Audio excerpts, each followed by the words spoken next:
The European Union is pausing retaliatory tariffs on the United States as it tries to reach a new trade deal with the Trump administration by the end of the month. The US president has informed the bloc that products sent to the US from Europe will be subject to a 30% import tax from August the 1st. Mexico also faces the same rate. The European Commission President Ursula von der Leyen says negotiations are preferred, but it's also preparing countermeasures.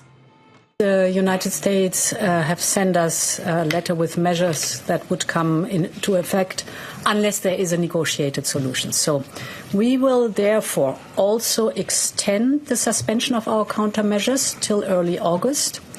And at the same time, we will continue to prepare further countermeasures so we are fully prepared. The 27-member European Union is the world's largest trading bloc and is the United States' biggest trading partner. Europe's biggest exports are pharmaceuticals, followed by cars, chemicals, wine and spirits.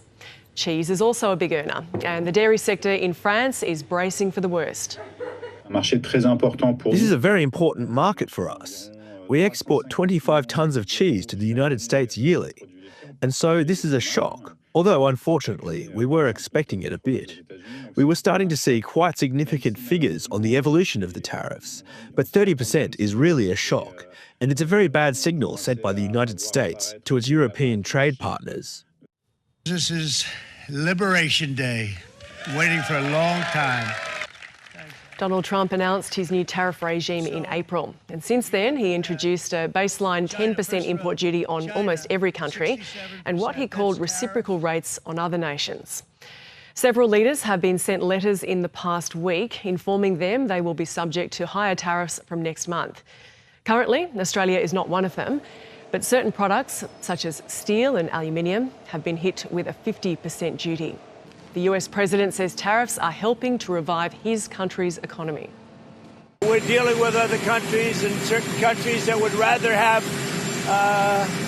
a deal than a regular tariff. And we're willing, if they're willing to open up. These are countries that have been shut to us, but we've been open to them. In other words, they wouldn't let us do business there, but they would do business in our country. Not a fair deal.